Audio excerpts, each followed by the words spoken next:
Hello everybody, welcome back to the class. तो आज के इस वीडियो में हम लोग करने वाले हैं क्लास 12 फिजिक्स के चैप्टर नंबर 8 के मोस्ट इम्पॉर्टेंट 40 एमसीक्यूज़ का सॉल्यूशन। हमारी जो इंग्लिश मीडियम की चैप्टर वाइज एमसीक्यू सीरीज चल रही है उसका ये वीडियो नंबर 8 है, यानी चैप्टर 1 to 7 के वीडियोस ऑलरेडी अपलोडेड है। अगर आपने अभी तक उसको नहीं देखा तो प्लीज़ जाके चेकआउट कीजिए, क्योंकि ये एमसीक्यू सीरीज़ आपकी बोर्ड की एग्जामिनेशन के लिए बहुत ही ज़्यादा यूज़फुल होने वाली है। साथ साथ में मैं आपको ये भी बता दूं कि हमारे चैनल के ऊपर यानी मैंने आप लोगों के लिए एक फिज़िक्स का 10 डेज़ का क्रैश कोर्स रिलीज़ किया है। ये क्रैश कोर्स के अंदर मैं आपको फिज़िक्स की चैप्टर 1 to 14 की मोस्ट इम्पॉर्टेंट 70 थ्योरीज़ कराने वाला हूँ। और ये ऐसी थ्योरीज़ होंगी जिसमें से मोस्टली ऑलमोस्ट बोर्ड एग्जामिनेशन में सारी थ्योरीज़ ये 70 में से आने के चांसेस है। तो अगर आप लोग ज्वाइन होना चाहते हैं तो चैनल की मेंबरशिप आपको ज्वाइन करनी है।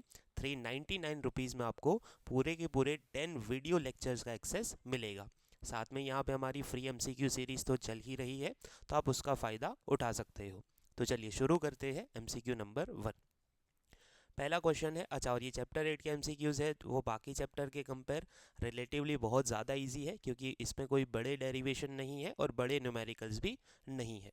चलिए पहला, dash is this scientist postulated electromagnetic waves. कौन से साइंटिस्ट ने इलेक्ट्रोमैग्नेटिक वेव्स के पॉस्टुलेट दिए थे? तो आंसर क्या आएगा? मैक्सवेल।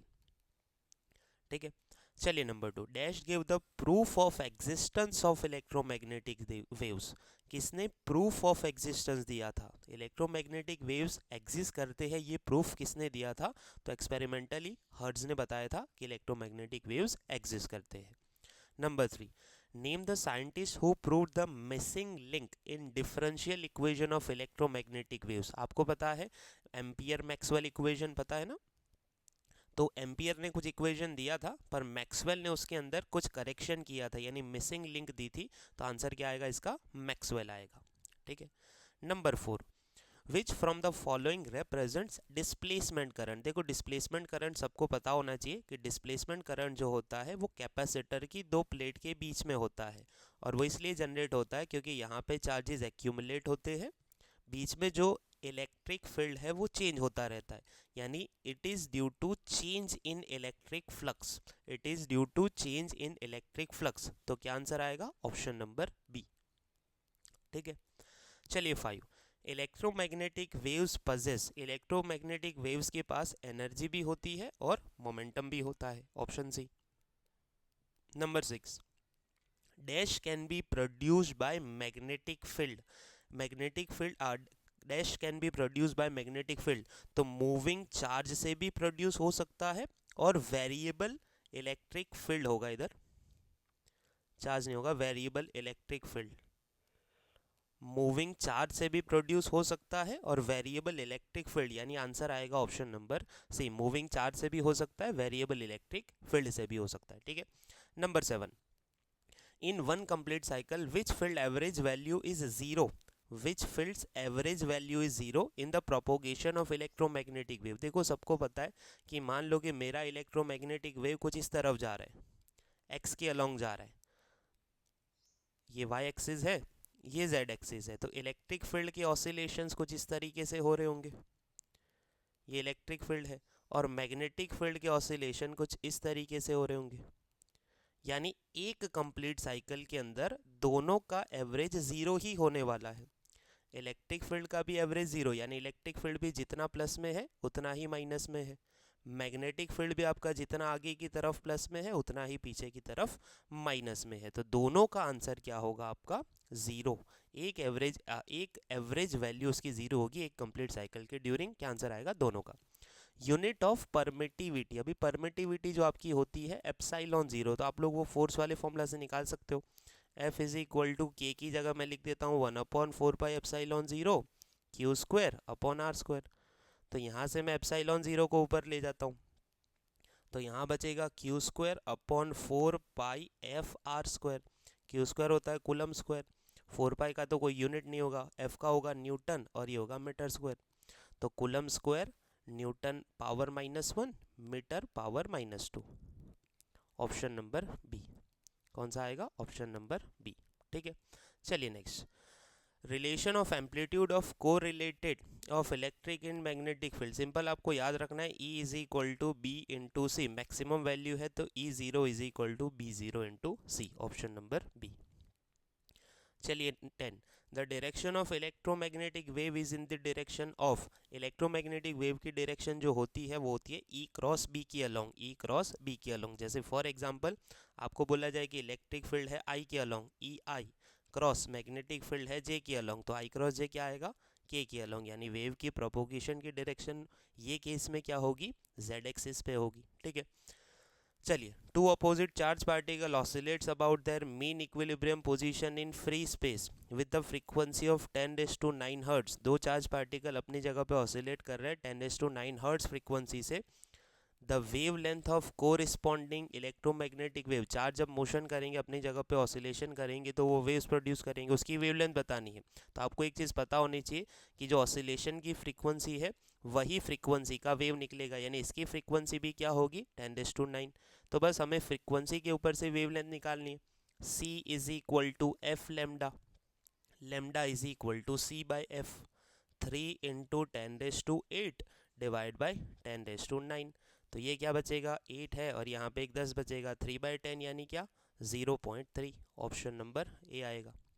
ठीक है, area of given surface is 1256 metre square, area कितना है 1256 metre square, radiation of 25 watt, power है 25 वॉट, वॉट को मैं इस तरीके से लिखता हूँ जूल पर second, incident on the surface and completely absorbed, जितना भी एनर्जी मतलब पावर का मतलब होता है पर सेकंड इतनी एनर्जी उसके ऊपर इंसिडेंट हो रही है वो सारी क्या हो रही है एब्जॉर्ब हो रही है। Momentum imparted to this surface in unit time, आपको निकालना है मोमेंटम, एनर्जी आपको गिवन है, आपको निकालना है momentum imparted per unit time. Momentum पर टाइम का मतलब क्या होता है delta P upon delta T, ये निकालना है आपको।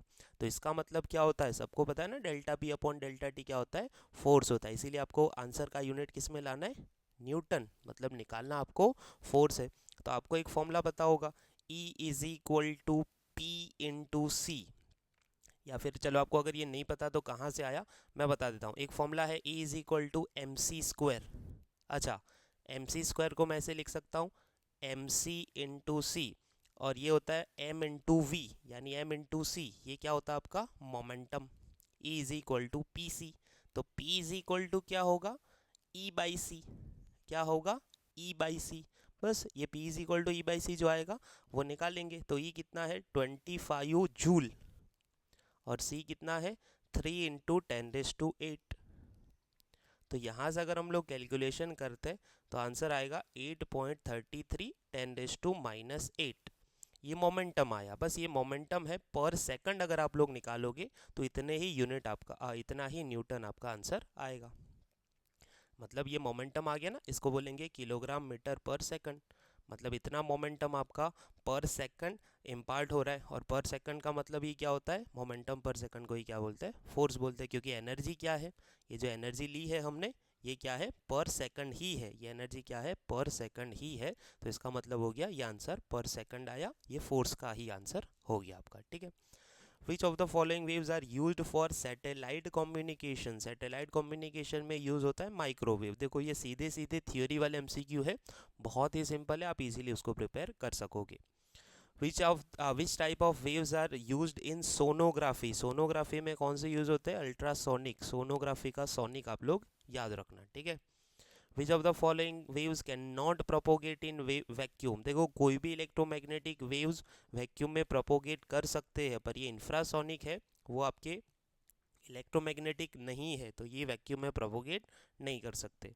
16 which of the following are not electromagnetic waves, तो जो कैथोड रेज है वो इलेक्ट्रोमैग्नेटिक वेव्स नहीं है। Crystalline structure can be studied, crystalline structure किसी भी चीज़ का स्ट्रक्चर निकालना है तो आपको उसका एक्सरे निकालना पड़ता है, X ray. 18 for navigation in sea dash waves are useful, microwave. ठीक है, आंसर सीधा याद रखना पड़ेगा। 19 dash radiation is emitted by hot bodies, hot bodies infrared, आप ऐसे याद रखो कि कोई भी चीज़ जब गर्म होती है तो वो हॉट मतलब कोई भी हॉट चीज़ क्या होती है, रेड हो जाती है ना। जैसे आप लोग आयरन के रॉड को गर्म करोगे तो वो गर्म होगा तो क्या बन जाएगा, रेड बन जाएगा। गर्म होगी क्या बन जाएगा, रेड बन जाएगा। तो हॉट बॉडीज में क्या याद रखो, इंफ्रारेड, ठीक है। In microwave oven if the frequency of the rotation of water molecule is f1, हम लोग इसको फ्रीक्वेंसी को f बोलते हैं, ये लोग न्यू बोलते हैं, ठीक है। फ्रीक्वेंसी ऑफ माइक्रोवेव, देखो मैंने अभी बोला जो फ्रीक्वेंसी से वेव पार्टिकल ऑसिलेट करेंगे वही फ्रीक्वेंसी का वेव एमिट करेंगे। तो आंसर क्या आएगा, जो फ्रीक्वेंसी वाटर मॉलिक्यूल के ऑसिलेशन की है, रोटेशन की है, वही आपकी माइक्रोवेव की फ्रीक्वेंसी होगी। 21 dash can be use to cook food, खाना पकाने के लिए, फूड कुक करने के लिए क्या चाहिए, माइक्रोवेव। घर में माइक्रोवेव होता है। Dash lamp is used for physiotherapy treatment, physiotherapy में कौन सा यूज होता है, इंफ्रारेड। फिजियोथेरापी में क्या होता है, infrared. When skin gets exposed UV radiation for a long time, it develops melanin. आपने शायद सुना होगा कि आप धूप में जाते हो तो आपकी जो स्किन है थोड़ी सी मतलब डल हो जाती है, ब्लैक हो जाती है। तो रीज़न क्या है उसका, मेलानिन डेवलप हो जाता है उसके अंदर, ठीक है। Cracks in bone can be detected, आप डॉक्टर के पास जाते हो कहीं पे गिर गए तो आपको क्या बोलता है, एक्सरे निकालना पड़ेगा, क्योंकि बोन्स के जो क्रैक है वो कहाँ से डिटेक्ट होते हैं, एक्सरे की मदद से। Dash are used to kill cancerous cells, cancerous cell को किल करने के लिए, मतलब उसको डिस्ट्रॉय करने के लिए क्या यूज़ होता है, गामा रेज। क्या यूज़ होता है, गामा रेज। उसमें एक्सरे नहीं निकालना होता, उसमें क्या यूज़ होता है, गामा रेज, ठीक है। 26 ओजोन लेयर एब्जॉर्ब्स, आपने सुना होगा ओजोन लेयर अल्ट्रावायलेट यूवी को एब्जॉर्ब कर लेता है, जो हमारी स्किन के लिए क्या है, हार्मफुल है। Wavelength of some electromagnetic waves are given below, arrange them in increasing order. देखो मैं आपको इसका बढ़िया सा शॉर्टकट बता देता हूँ। स्पेक्ट्रम याद रखने का बहुत ही बढ़िया मैं आपको शॉर्टकट बता देता हूँ। शॉर्टकट है गाड़ी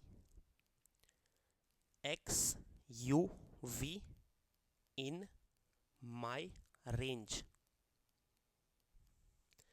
गाड़ी का क्या होता है, गामा। एक्स का क्या होता है, एक्सरे। यू का क्या होता है, अल्ट्रा वायोलेट।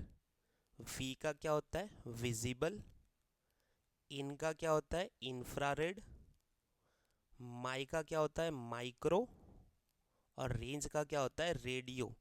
गाड़ी एक्सयूवी इन माई रेंज। आपको इसमें याद क्या रखना है कि राइट में जाएंगे तो लेमडा इंक्रीज होगा और लेफ्ट में जाएंगे तो फ्रीक्वेंसी इंक्रीज होगी, उल्टा हो तो याद रह जाएगा। रेडियो की वेवलेंथ सबसे ज़्यादा होती है, राइट में जाएंगे लेमडा इंक्रीज होगी। तो आपको बताना है कि इंक्रीजिंग ऑर्डर में अरेंज करना है। देखो शॉर्ट रेडियो, अभी रेडियो की तो वेवलेंथ सबसे ज़्यादा होती है इंक्रीजिंग में, यानी वो तो सबसे आखिर में आएगा।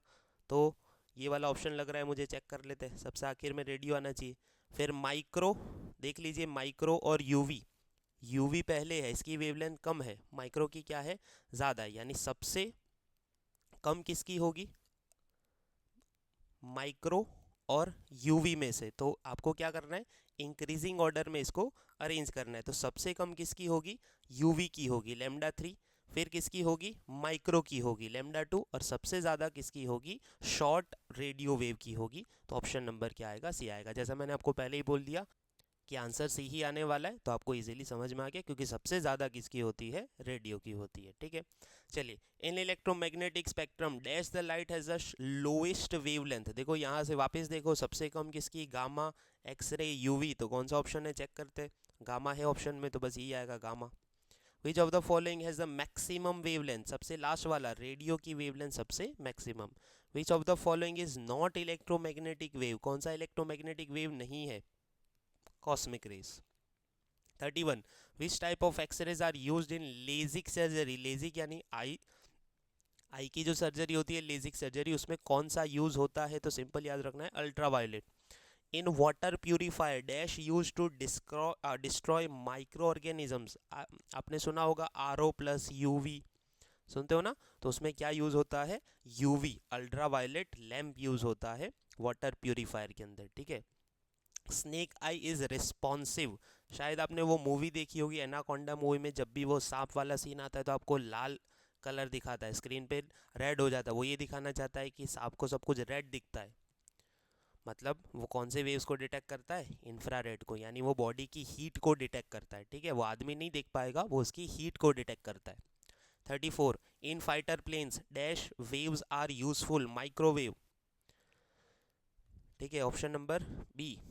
Bye using principle of radar speed of ball bowled by bowler in the cricket. देखो आप क्रिकेट देखते हो तो शायद आपने देखा होगा कि जैसे ही बॉल फेंकेगा तुरंत ही स्क्रीन पे आपको लिखा हुआ दिख जाएगा कि इतनी स्पीड से फेंका, 140 145। तो वो कौन सा वेव्स यूज होता है? माइक्रोवेव।